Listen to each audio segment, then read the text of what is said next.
Edgar Tello, congresista de la República, del Bloque Magisterial, nos acompaña esta mañana, justamente para hablar de esta coyuntura y de todo lo que podamos incorporar en esta mesa de conversación. Congresista Tello, bienvenido.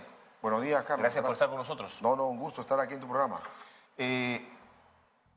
Celebramos, o recordamos, mejor dicho, ayer, 5 de abril, los 31 años del golpe de Estado. Desde una mirada de un congresista que viene de una propuesta progresista, de una propuesta de izquierda, ¿qué evaluación hace políticamente hablando de lo que significó el golpe del 5 de abril? Bueno, que fue una dictadura cívico-militar que impuso una constitución del 93 que no beneficiaba a la población, sino a algunos sectores económicos de poder, y que fue también el inicio del remate de las empresas estatales, ¿no? Y en el cual generó también la liquidación de muchos gremios sindicales y el despido de muchos trabajadores de sus puestos de trabajo. Bueno, arruinó el movimiento sindical prácticamente, ¿no? Claro, fue parte de ese proceso que arruinó al movimiento sindical y generó una desocupación bastante grande y también promovió, ¿no?, la informalidad, ¿no? Vimos en las calles combis, por un lado, comerciantes, ambulantes, o sea, generó todo un problema. Que fue la liberalización del transporte. Así es, ¿no? Y que fue una liberalización hasta cierto tiempo, y después cuando se querido formalizar, obviamente vienen los problemas, ¿no? Y que hay el monopolio de algunos sectores que quieren mantener el mercado a través de las líneas, ¿no? Las líneas amarillas, el corredor azul, metropolitano, que nadie dice que está mal, sino que creo que hay que convocar también a los que son protagonistas del sector para que consensúen y puedan, digamos, llevar adelante la reforma del transporte, ¿no? Pero usted habla del transporte como un ejemplo de cómo las reformas neoliberales de los 90 arruinaron parte del paisaje, digamos. Así es, así es. Claro, mientras Latinoamérica tiene un transporte ordenado, el Perú tiene un transporte totalmente desordenado, ¿no? Pero sus críticos le dirían, el congresista Tello olvida del crecimiento que tuvo el país en esos años. Lo que preguntaría al ciudadano de a pie, si ese crecimiento en positivo, en azul que nos hacían ver, ha llegado al ciudadano de a pie, ¿no? Si realmente llegó, ¿para quién llegó ese crecimiento? Ese crecimiento llegó solamente para los grupos y los sectores de poder económico que arriba siempre miran las cosas, pero no llegó a las grandes mayorías, ¿no? Porque el sueldo mínimo está en el promedio que está actualmente. ¿Y qué diferencia hay de ese promedio al que había en la década del 90?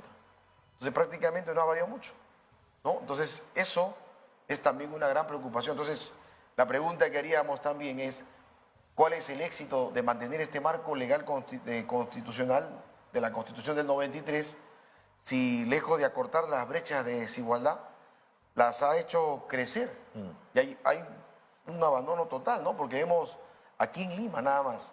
Nos vamos a un asentamiento humano, a un cerro acá en Lima, en Independencia, en San Juan de Miraflores, en Puente Piedra, nos vamos a Ancón, a Pucusana, y vemos que la población ha crecido y no tiene calidad de vida en una vivienda digna, no tiene agua, ni desagüe, ni saneamiento físico, ni legal, ni título de propiedad.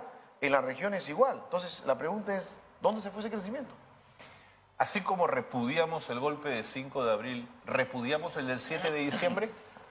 Bueno, fue un golpe frustrado porque no llegó a consolidarse lo que había anunciado en el mensaje a la nación, ¿no? Y el profesor Pedro Castillo ahí cometió una infracción constitucional que fue parte, digamos, del entorno que lo asesoraba en el gabinete, en los asesores, el secretario general. Y acá lo que yo puedo decir claramente es que, si bien es cierto, el profesor Pedro Castillo llegó como una ilusión de la población, del magisterio, para un proyecto de cambio, ¿no?, en este bicentenario, que fue con el apoyo de todos los maestros de base que estuvimos incluso en la huelga del 2017. Pero cuando llegó al gobierno, el profesor Pedro Castillo se desvió de ese compromiso inicial y se fue con aquellos que perdieron las elecciones y gobernó con los caviares de JP, de Patria Roja, de Frente Amplio, de Nuevo Perú, los morados, ¿no? Ese fue su entorno de confianza en el gabinete, en los asesores, en los secretarios que ha tenido en Palacio de Gobierno y también responsables de lo que ha sucedido pues, el 7 de diciembre. ¿Él teje su propia caída? Con todo lo que hemos visto y con la decisión de desviarse del proyecto inicial, indudablemente vemos pues que... Porque el Congreso también fue un tenaz opositor, comenzando por el no reconocimiento de su triunfo electoral, digamos. Claro, debemos también mencionar que el Congreso también jugó, algunos sectores, porque no todos. Seguro, tampoco, seguro, seguro. ¿no? También jugaron de aquellos que no aceptaron el triunfo del profesor Pedro Castillo, desde el primer momento también desconocieron el triunfo del profesor Pedro Castillo, ¿no? Por ahí vimos un sector que había impugnado, que había sido un fraude esta elección y que no reconocía y que el jurado estaba todavía en proceso de resolver. Incluso se constituyó una comisión de investigación para ver el posible fraude que, Claro, claro. habría habido, ¿no? Y que Y no encontraron nada, ¿no? al término de la comisión de investigación concluyó que no encontraron nada. Todo Papelón del almirante fue gasto de Montoya. millones, pero fue un papelón, ¿no? Entonces, hemos visto que ha habido un ida y vuelta, ¿no? Y lamentablemente ahí el profesor cometió el error de pisar el palito. Claro. Y cometió pues lo que todos conocemos, la De infracción constitucional, De acuerdo. que fue un golpe frustrado que no se llegó a consolidar como lo anunciaba en su mensaje, ¿no? Ese Congreso intentó vacar hasta en 3 oportunidades al presidente Castillo, en la tercera lo consiguió por el tema del golpe, pero siempre dijimos y pusimos en la mesa de discusión que la vacancia no es un arma de control político, está pensado para otros criterios. ¿Por qué le digo esto? Porque antes de ayer, se votó la posibilidad de discutir la moción de vacancia para la presidenta Dina Boluarte. ¿Cómo votó usted y qué decidió, qué observó en este tema? Bueno, mi voto fue en abstención, ¿no? Okay. Porque al igual que en las mociones de vacancia que presentaron contra el profesor Pedro Castillo, Ajá. en la primera, segunda, y yo siempre he declarado, no defiendo personas, sino principios y derechos. Okay. Y para mí tenía que haber un sustento tanto político como legal para poder yo votar a favor, y eso no había. Por eso yo voté en las 2 votaciones de la moción de vacancia contra el profesor Pedro Castillo en contra. En contra. Y Ahora se ha abstenido. Y no es porque por ahí ya salen algunas informaciones que nos han condicionado, eso es totalmente falso, ¿no? Y aparte hemos sido bancadas del gobierno porque entramos con el profesor y nosotros hemos votado porque hemos visto que no había sustento. Ahora en esta moción de vacancia, que la proponen también algunos sectores de izquierda, que fueron parte del gabinete del profesor Pedro Castillo, ¿no? Que si bien es cierto, no le exime a la señora Dina Boluarte de darle explicaciones al país por las más de 65... Eso es inaceptable, Claro. congresista Tillo. Más de 65 fallecidos, incluso muchos de ellos por apoyar, que no tenían nada que ver con la movilización. Nada que ver. Hasta niños. Eso no le exime a la señora Dina Boluarte de que dé explicaciones al país. Por supuesto, son y cosas que- diferentes. Y que diga también quiénes son los responsables, ¿no? Pero al margen de ello, en la moción de sustento que han dado para la moción de vacancia, no tenía pues sustento ni político ni legal, ¿no? Y por eso yo decidí abstenerme. Y obviamente hemos visto pues de que no ha Ok. trascendido esa decisión, ¿no? Pero más allá de su abstención, la decisión del Congreso de no transitar hacia la discusión en el tema de la vacancia, ¿cree que tiene que ver con el blindaje de los grupos conservadores en el Congreso al gobierno de Dina Boluarte? Bueno, ya hay versiones de algunos congresistas y bueno, que lo han manifestado, algunos análisis también, que van por ese lado, ¿no? Pero yo creo que, dado las circunstancias en las que atraviesa nuestro país, ha pasado una crisis política, que ha habido movilización y en algunas regiones todavía se mantienen, hay necesidad de darles explicaciones al país, darle la explicación también de más de 67 fallecidos, y creo que eso no puede eximirse de responsabilidad, pero también el país necesita estabilidad, gobernabilidad, ¿no? Y yo creo que para que eso pueda conseguirse, uno es dialogar con la población y otro, necesariamente la señora Dina Boluarte tiene que hacer una reestructuración del gabinete, ¿no? Hemos visto la cartera de educación, la cartera de interior. ¿Para usted no debe renunciar Dina Boluarte? Bueno, en este momento vemos de que hay necesidad de que el país tenga estabilidad. Yo considero de que si renuncia, volveríamos a repetir la historia como lo que sucedió con Pedro Pablo Kuczynski.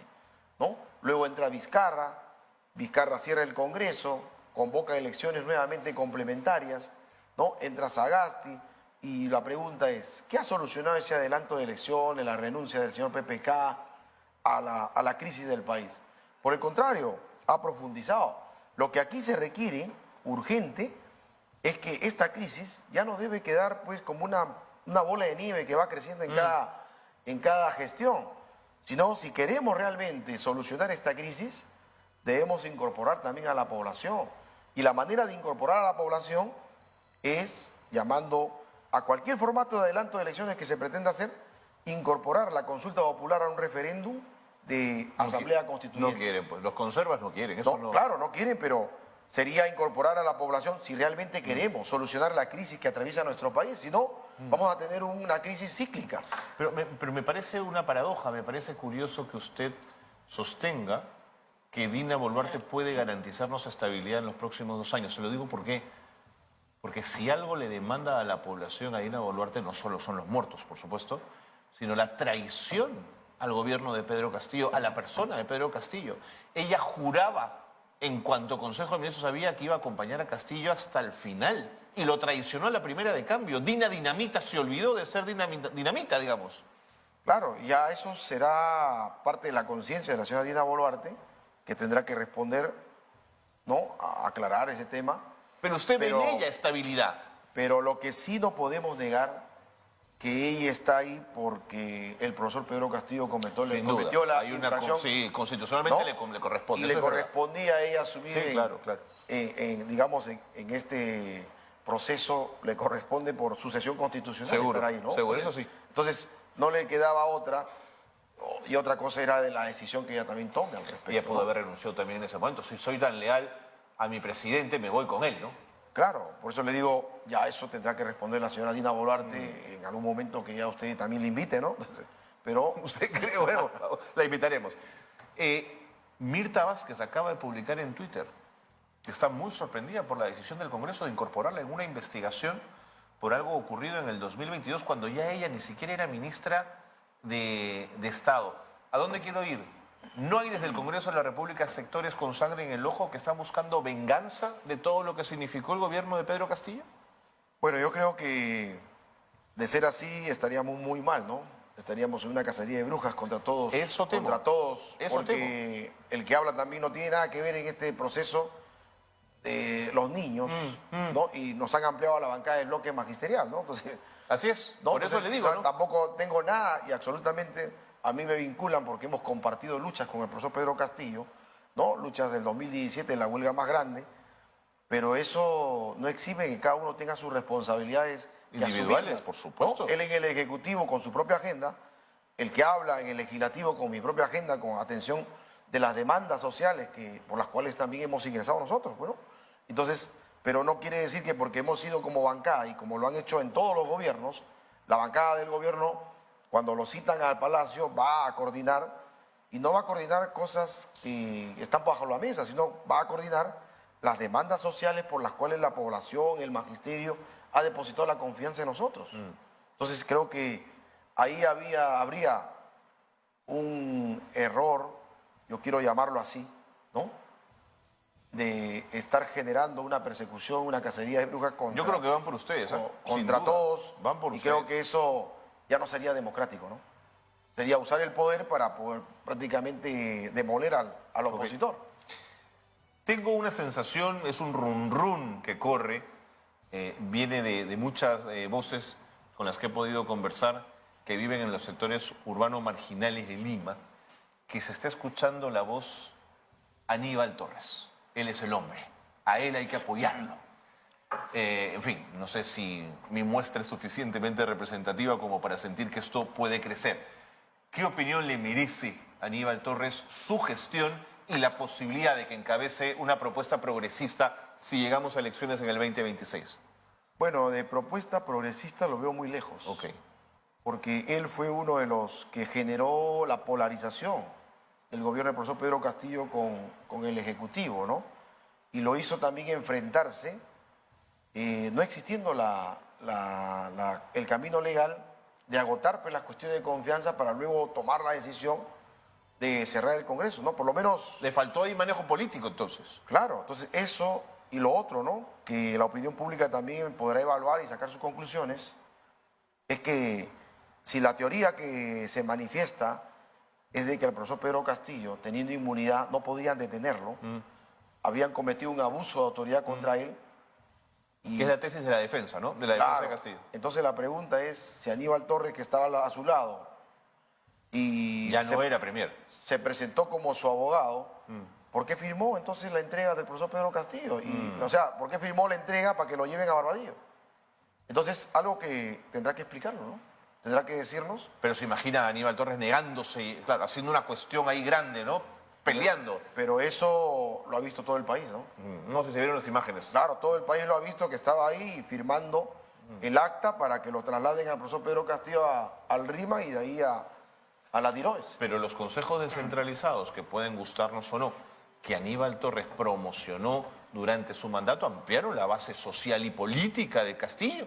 Eso es innegable. Las zonas movilizadas hoy son zonas donde hubo consejos descentralizados. No, eso yo no lo discuto. No, yo no lo discuto, tendrá sus resultados que en su balance lo darán los que han estado en el gobierno.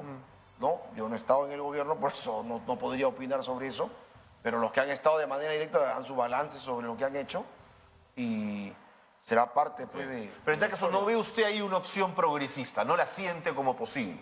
No, la veo lejana, más bien con todo lo que ha sucedido en nuestro país, ¿no? Y el tiempo está generando de que salga a la luz hechos de lo que quizás muchos peruanos, ni nosotros como congresistas lo conocíamos. Y se están dando luces de cómo se han ido dando las cosas para llegar al 7 de diciembre. ¿no? Ok. Entendiendo la complejidad de ser una minoría en un Congreso mayoritariamente conservador, casi tomado por la derecha o por la extrema derecha, ¿qué margen de maniobra les queda a ustedes para hacer trabajo político primero en el Congreso y luego para hacer reformas, proyectos importantes de reforma legislativa? ¿Hay espacio para ello o no? Bueno, siendo minoría en el Congreso, nuestra labor justamente es buscar pues, los consensos, ¿no? Y te diré que siendo minoría, hemos logrado aprobar leyes favorables al Magisterio Nacional, por decir un sector, ¿no? De varios sectores en los cuales hemos contribuido a que se favorezca con leyes. ¿Cuáles?